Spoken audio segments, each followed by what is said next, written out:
ओम गुरु ब्रह्मा गुरु विष्णु गुरुदेव महेश्वर गुरु साक्षात् परब्रह्म तस्मै श्री गुरुवे नमः। आदो देवकी देवगर्भजननं गोपीगिरिवर्धनं मायापूतन जीवतापहरणं गोवर्धनोद्धारणं कंसच्छेदनकौरवादिहननं कुन्तीसुतापालनम् एतत् श्रीमद्भागवतं पुराणकथितं श्रीकृष्णलीलामृतं निगमकल्पतरोर्गलितं फलं शुकमुखाद्रव अमृतसंयुतं पिबत भागवतं रसमालया मुहुरहो रसिका भूयि बाहुकाः। श्रीमन्नारायण नारायण नारायण भजमन्नारायण नारायण नारायण लक्ष्मी नारायण नारायण नारायण भजमन्नारायण नारायण नारायण लक्ष्मी नारायण नारायण नारायण। भगवान श्री कृष्णचंद्र नारायण भगवान के चरण कमलों में नतमस्तक हो करके, गुरु महाराज जी के चरण कमलों में नतमस्तक हो करके हम ये श्रीमद् भागवत महापुराण चतुर्थ स्कंद के 26वां और 27वां अध्याय पढ़ने जा रहे हैं, जो इस प्रकार है। आज के प्रसंग में है राजा पुरंजन का शिकार खेलने वन में जाना और रानी का कुपित होना। नारद उवाच सा एकदा महेश्वासो रथं पञ्चाश्वमासुगं द्विशं द्विचक्रम् एकाक्षं त्रिवेणुं पंचबन्धुरम् एकरथ्येम एकदमनम् एकनीडं द्विकुवरं पंचपहरणं सप्तवरूथं पंचविक्रमम् हेमोपस्करामारुह्य स्वर्णवर्माक्षयैर्सुधी एकादश च मूर्नाथा पंचप्रस्थामगाद्वनम् चिचारा मृगयां तत्र दृप्त आतेषु कार्मुका विहाया जायामतदर्ह्यं मृगव्यसनलालसा आसुरीं वृतमाश्रित्य घोरात्मा निरनुग्रह न्यहना निश्चितैर्बाणैर्वनेषु वनगोचरं तीर्थेषु प्रतिदृष्टेषु राजा मेध्यां पशून् वने यावदर्थं मलं लुब्धो हन्यादिति नियम्यते। य एवं कर्म नियतं विद्वान् कुर्वीत मानव कर्मणं तेन राजेन्द्र ज्ञानेन न स लिप्यते। अन्यथा कर्म कुर्वाणो मानारूढो निबध्यते गुणप्रवाह पतितो नष्टप्रज्ञो व्रजत्यधः। श्री नारद जी कहते हैं, राजन, एक दिन राजा पुरंजन अपना विशाल धनुष, सोने का कवच और अक्षय तरकस धारण कर अपने 11वें सेनापति के साथ 5 घोड़ों के शीघ्रगामी रथ में बैठकर पंचप्रस्थ नाम के वन में गया। उस रथ में 2 ईशादंड बम्ब, 2 पहिए, 1 धुरी, 3 ध्वज दंड, 5 डोरियां, 1 लगाम, 1 सारथी, 1 बैठने का स्थान, 2 जुए, 5 आयुध और 7 आवरण थे। वह 5 प्रकार की चालों से चलता था तथा उसका साज बाज सब सुनहरा था।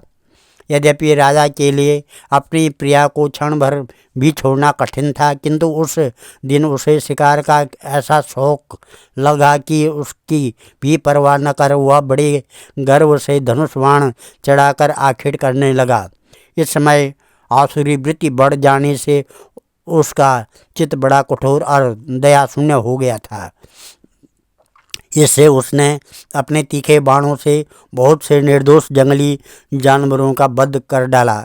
जिसकी मांस में अत्यंत आसक्ति हो वह राजा केवल शास्त्र प्रदर्शित कर्मों के लिए वन में जाकर आवश्यकतानुसार अनिषिद्ध पशुओं का वध करे, व्यर्थ पशु हिंसा न करे। शास्त्र इस प्रकार उत्सृंखल प्रवृत्ति को नियंत्रित करता है। राजन, जो विद्वान इस प्रकार शास्त्र नियत कर्मों का आचरण करता है वह उस कर्मानुष्ठान से प्राप्त हुए ज्ञान के कारणभूत कर्मों से लिप्त नहीं होता है। नहीं तो मनमाना कर्म करने से मनुष्य अभिमान के वशीभूत होकर कर्मों में बंध जाता है तथा गुण प्रवाह रूप संसार चक्र में पड़कर विवेक बुद्धि के नष्ट हो जाने से अधम योनियों में जन्म लेता है।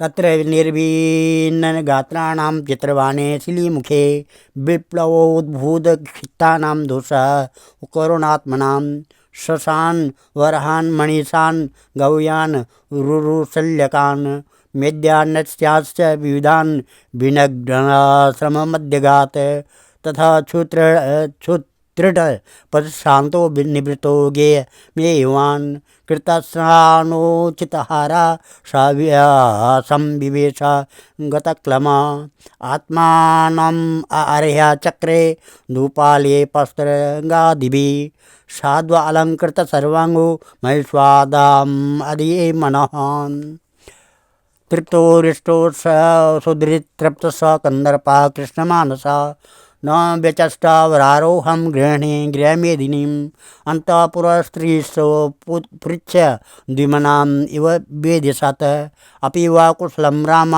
सेवरेणं यथा पुरा न तथेतर्हि रोचन्ते गृहेषु गृहसम्पदः यदि न स्याद् गृहे माता पत्नी वा पतिदेवता व्यङ्गे रथ इव प्राज्ञा को नाम शीतदीनवत् क्व वर्तते सा ललना मज्जन्तं व्यसनार्णवं या मामुद्धरते प्राज्ञं दीपयन्ती पदे पदे। पुरंजन के तरह तरह के पंखों वाले बाणों से छिन्न भिन्न होकर अनेकों जीव बड़े कष्ट के साथ प्राण त्यागने लगे। उसका यह निर्दयतापूर्ण जीव संहार देखकर सभी दयालु पुरुष बहुत दुखी हुए। वे इसे सह न सके। इस प्रकार वहाँ खरगोश, सुअर, भैंसे, नीलगाय, कृष्ण मृग, साई तथा और भी बहुत से मेद्य पशुओं का वध करते करते राजा पुरंजन बहुत थक गया। तब वह भूख प्यास से अत्यंत शिथिल हो वन से लौटकर राजमहल में आया। वहाँ उसने यथा योग्य रीति से स्नान और भोजन से निवृत्त हो कुछ विश्राम करके थकान दूर की। फिर गंध, चंदन और माला आदि से सुसज्जित हो सब अंगों में सुंदर सुंदर आभूषण पहने। तब उसे अपनी प्रिया की याद आई। वह भोजन आदि से तृप्त हृदय में आनंदित मद से उन्मत्त और काम से व्यथित होकर अपनी सुंदरी भार्या को ढूंढने लगा, किंतु उसे वह कहीं भी न दिखाई दी। प्राचीन भर ही तब उसने चित्त में कुछ उदास होकर अंतःपुर की स्त्रियों से पूछा, सुंदरियों, अपने सामने किए से तुम सब पहले की ही तरह कुशल से तो हो? क्या कारण है आज इस घर की संपत्ति पहले जैसी सुहावनी नहीं जान पड़ती है? घर में माता अथवा पतिपरायण भार्या न हो तो वह घर बिना पहिए के रथ के समान हो जाता है। फिर उसमें कौन बुद्धिमान दीन पुरुषों के समान रहना पसंद करेगा? अतः बताओ, वह सुंदरी कहाँ है जो दुख समुद्र में डूबने पर मेरी विवेक बुद्धि को पद पद पर जागृत करके मुझे उस संकट से उबार लेती है। रामाऊचु नरनाथ न जानीमस्त्वं प्रिया यद व्यवस्थितः भूतले निर्वस्तारे शयानं पश्य शत्रुहन्। स्त्रियों ने कहा, नरनाथ, मालूम नहीं आज आपकी प्रिया ने क्या ठानी है। शत्रु दमन देखिए, वे बिना बिछोने के पृथ्वी पर ही पड़ी हुई है। श्री नारद उवाच पुरंजन स्वमहिषीं निरीक्ष्य बुधतां भुवि तत्संगोन्मथिता ज्ञानो वैक्लव्यं परमं ययो शान्त्वतयन् सलक्षणया वाचा हृदयेन विधूयता प्रेम स्नेह सरम्बा लिंगात्मनि नाव्यगात् अनुनिन्ये तथा सनकैर्विरो अनुनयको विदा स्पर्शं पादयुगलम् आहा च उत्संग लालितम।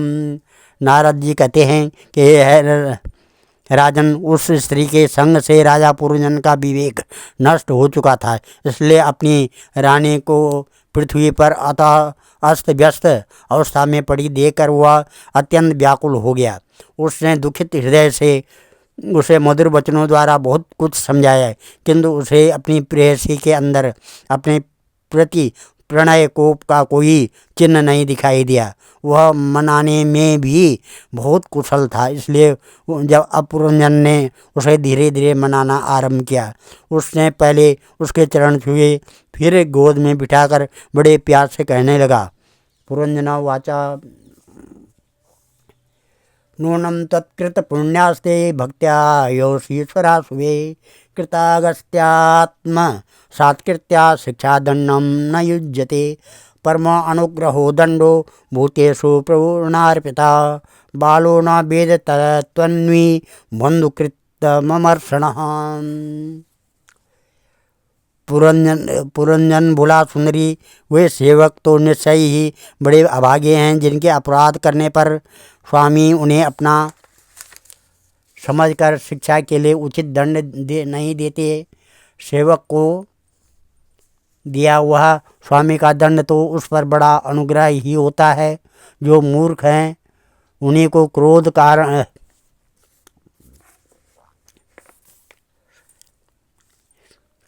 उस पर अनुग्रह होता है, और जो मूर्ख हैं उन्हीं को क्रोध के कारण अपने हितकारी स्वामी के किए हुए उस उपकार का पता नहीं चलता।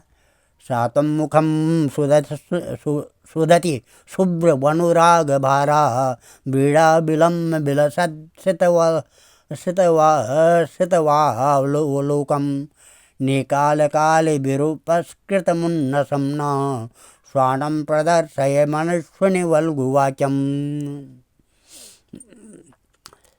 सुंदर दंतों वाली मनोहर भुवों से शोभा पाने वाली मनुष्वनि, अब यह क्रोध दूर करो और एक बार मुझे अपना समझकर प्रणय भार तथा लज्जा से झुका हुआ यह मधुर मुस्कानमयी चितवन से सुशोभित अपना मनोहर मुखड़ा दिखाओ। अहो भ्रमर पंक्ति के समान नीली अलकावली उन्नत नासिका सुमधुर वाणी के कारण तुम्हारा वह मुखारबिंद कैसा मनोमोहक जान पड़ता है।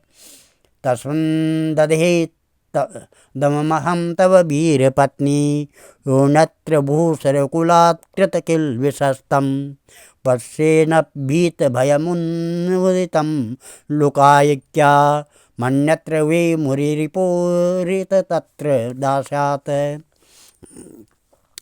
वीर पत्नी, यदि किसी दूसरे ने तुम्हारा कोई अपराध किया हो तो उसे बताओ। यदि वह अपनी ब्राह्मण कुल का नहीं है तो मैं उसे अभी दंड देता हूँ। मुझे तो भगवान के भक्तों को छोड़कर त्रिलोकी में अथवा उससे बाहर ऐसा कोई नहीं दिखाई देता जो तुम्हारा अपराध करके निर्भय और आनंद पूर्वक रह सके। वक्त्रं नते वितिलकम्यलिनं व्यसं सरम भीममभिमृष्टमपेत रागं पश्येस्तनावपि शुचोपतो सुजातो बिम्बाधरं विगतकुङ्कुमपङ्करागं तन्मे प्रसीद सुहृदकृतकिल्बिषस्य स्वैरं गतस्य मृगयां व्यसनातुरस्य कादेवरं वसगतं कुसुमास्त्रवेगा विस्त्रस्तपोस्त्रमुशतेन भुवयेत कृत्ये।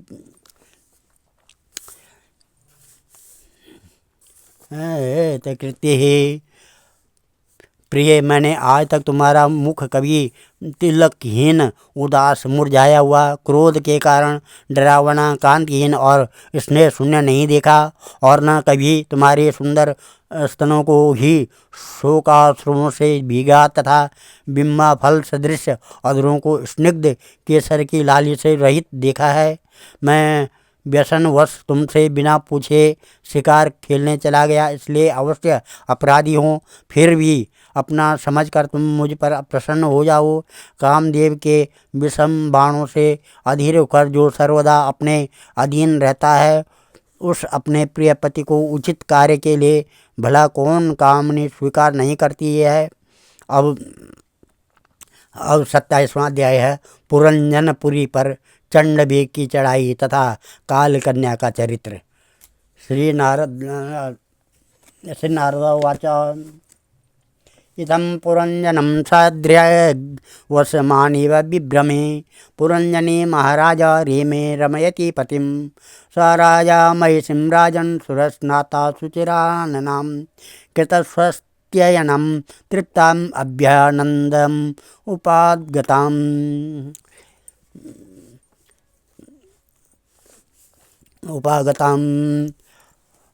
तपोवगूढ़परिरब्धकन्धरो रहो न मन्त्रेरपकृष्टचेतना न कालराहो विबुधे दुरन्तया दिवानिशेति प्रमदा परिग्रह शयान उन्नद्यमदो महामना महार तल्पे महिषी भुजोपदी तामेव वीरो मनुते परं यता स्तमा विभूतो न निजं परम च यत्।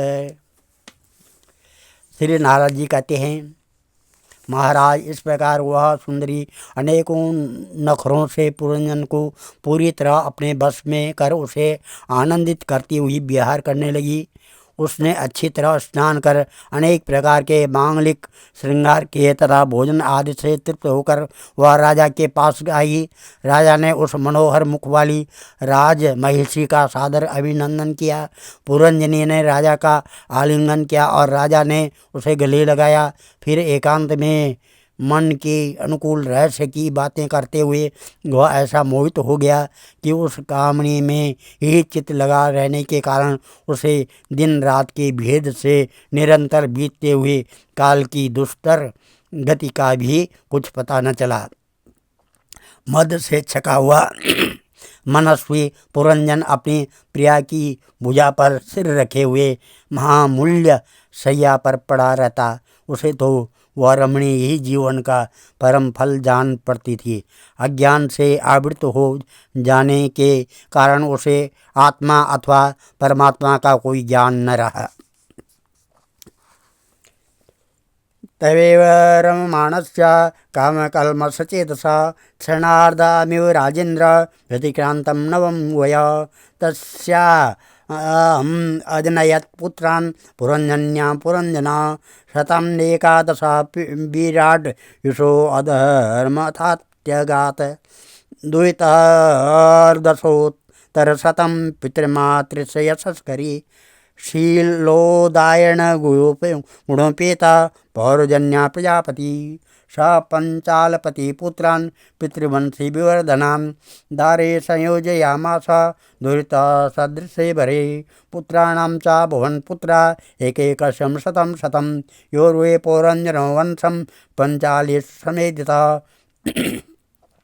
तेषु तद्रिक्थहारेषु गृहकोशानुजीविषौ निरूढेन महत्त्वेन विषयत्वावबन्धता ईजे च क्रतुभिरोदीप्ते दीक्षिता पशुमारके देवान् पितॄन् भूतवती नानाकामो यथा भवान् युक्तेष्वेवं प्रमत्तस्य कुटुम्बासक्तचेतसः असासादशवे कालो यो प्रिया प्रिययोषितां चण्डवेग इदं ख्यातो गन्धर्वादिपतिर्निप गन्धर्वास्तस्य बलेन षष्ठ्युत्तरशतत्रयं गन्धव्यस्ताद्रिशिरस्य मैथुन्यस्य शिता परिवृत्य विलोपन्ति सर्वकामा विनिर्पितां ते चण्डवेगानुचरा पुरंजनपुरं यथा हर्तुमारे विरे तत्र प्रतस्येत्यप्रयागर स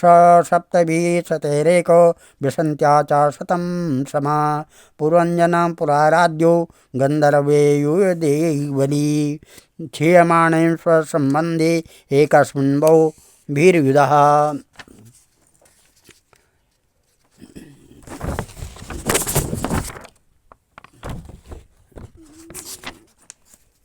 वीरयुधा चिंतां परो जगन्माता साराशं पुरबांधवः। इस प्रकार से राजन इस प्रकार कामातुर चित्त से उसके साथ विहार करते करते राजा पुरंजन की जवानी आदि क्षण के समान बीत गई।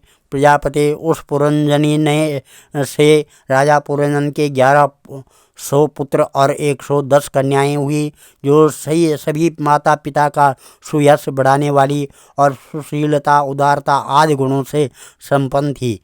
ये पुरंजनी नाम से विख्यात हुई। इतने में ही उस सम्राट की लंबी आयु का आधा भाग निकल गया।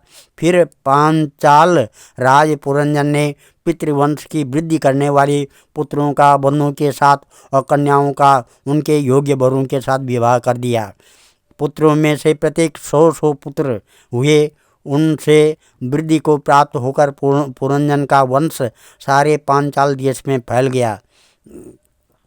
इन पुत्र पौत्र गृह कोष सेवक और मंत्री आदि में दृढ़ ममता हो जाने से वह इन विषयों में ही बंध गया। फिर तुम्हारी तरह उसने भी अनेक प्रकार की भोगों की कामना से यज्ञ की दीक्षा ली। तरह तरह के पशु हिंसामय घोर यज्ञों से देवता पितर और भूतपतियों की आराधना की। इस प्रकार से वह जीवन भर आत्मा का कल्याण करने वाला कर्मों की ओर से असावधान और कुटुंब पालन में व्यस्त रहा। अंत में वृद्धावस्था का वह समय आ पहुंचा जो स्त्री लंपट पुरुषों को बड़ा अप्रिय होता है। राजन, चंडवेग नाम का एक गंधर्व राज है। उसके अधीन 360 महाबलवान गंधर्व रहते हैं। इनके साथ मिथुन भाव से स्थित कृष्ण और शुक्ल वर्ण की उतनी ही गंधर्वियाँ भी हैं। ये बारी बारी से चक्कर लगाकर भोग विलास की सामग्रियों से भरी पूरी नगरी को लूटती रहती है। गंधर्वराज चंडवेग के उन अनुचरों ने जब राजा पुरंजन का नगर लूटना आरंभ किया, तब उन्हें 5 फन के सर्प प्रजागर ने रोका। वह पुरंजनपुरी की चौकसी करने वाला महाबलवान सर्प 100 वर्ष तक अकेला ही उन 720 गंधर्वियों से युद्ध करता रहा। बहुत से वीरों के साथ अकेले ही युद्ध करने के कारण अपने एकमात्र संबंधी प्रजागर को बलहीन हुआ देख राजा पुरंजन को अपने राष्ट्र और नगर में रहने वाली अन्य बांधवों के सहित बड़ी चिंता हुई। स एव पुर्या मधुभुक्त पंचालेषु स्वपार्षदे उपनीतं बलिं गृह्यन् स्त्रीजितो न विद्वहम् कालस्यायुर्द्वैता काला चित्रलोकी वरीच्छता पर्यटन्ति न बहिष्मन् प्रत्यनन्दत कञ्चन दौर्भाग्येनात्मनो लोके विश्रुता दुर्भगेति सा यातुष्टा राजर्षयेतु मृतादात् पूर्वेण वरं कदाचिद् चिद्टमानं सा ब्रह्मलोका महिं गतं बभ्रे यद् बृहद्व्रतं मातु जानति काममोहिता मयि सरव्य विपुलात् मदा शापं सुदुस्सहं स्थातुम् अर्हसि नैकत्र मद्याचास विमुखो मुने ततो विहता संकल्पा कन्यका यमुनेश्वरं मयोपदिष्टमासाद्यं बभ्रे नाम्नं वयं पतिं ऋषभं यवनानं त्वं वृणे विरेप्सितं पतिं संकल्पस्त्वयि भूतानां कृता किल न हृष्यति द्वाभिमानो वनुशोचन्ति बालावदसदग्रहे यल्लोकशास्त्रोपन्नतं न राति न तदिच्छति अथो भजस्व मां भद्र भजन्ति मे दया कुरु एतावानं पौरुषो धर्म यदार्थानुकम्पते कालकन्योदिवचो निशम्य यवनेश्वर चिकीर्षो वा देवगुह्यं संस्मितं तां भासत मया निरूपितस्तुभ्यं पतिरात्मा समाधिना न विनन्दति लोकोऽयं त्वां भद्रामसम्मताम्।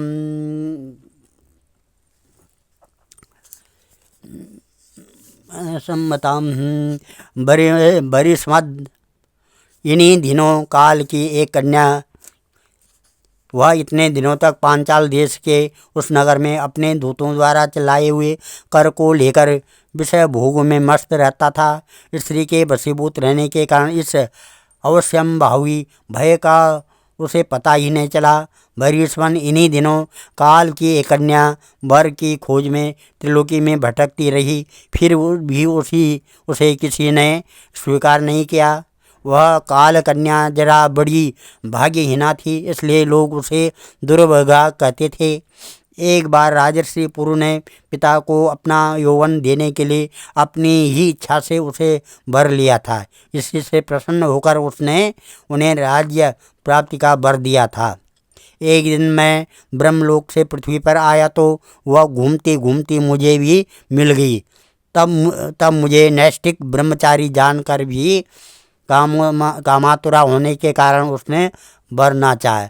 मैंने उसकी प्रार्थना स्वीकार नहीं की। इस पर उसने अत्यंत कुपित होकर मुझे यह दुस्सह शाप दिया कि तुमने मेरी प्रार्थना स्वीकार नहीं की, अतः तुम एक स्थान पर अधिक देर तक न ठहर सकोगे।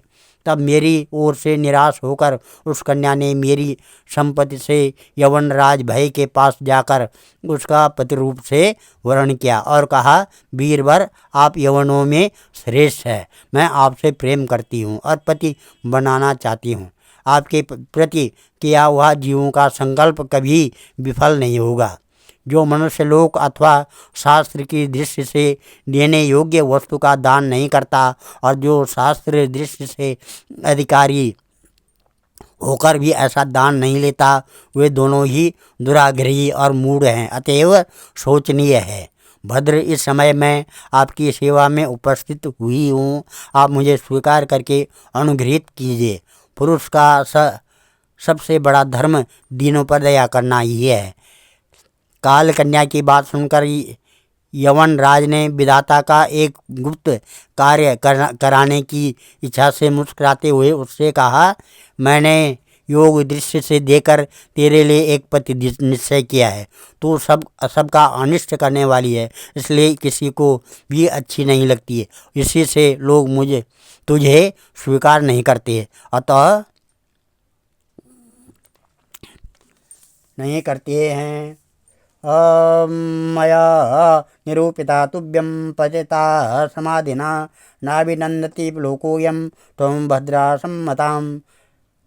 त्वम्यक्तगतिर्भुक्षा लोकं कर्म विनिर्मितं याय मे प्रीतनायुक्ता प्रजानासं प्रणेष्यसि।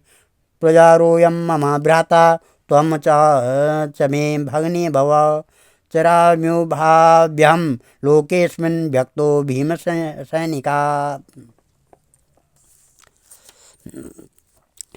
इस प्रकार से तू अब सबका अनिष्ट करने वाली है, इसलिए किसी को भी अच्छी नहीं लगती है और इसी से लोग तुझे स्वीकार नहीं करते। अतः इस कर्मजनित लोक को तू अलक्षित होकर बलात्कार से भोग। तू मेरी सेना लेकर जा, इसकी सहायता से तू सारी प्रजा का नाश करने में समर्थ होगी, कोई भी तेरा सामना न कर सकेगा। यह प्रज्वार नामक मेरा भाई है, तू मेरी बहन बन जा। तुम दोनों के साथ मैं अव्यक्त गति से भयंकर सेना लेकर सारे लोकों में विचरूंगा।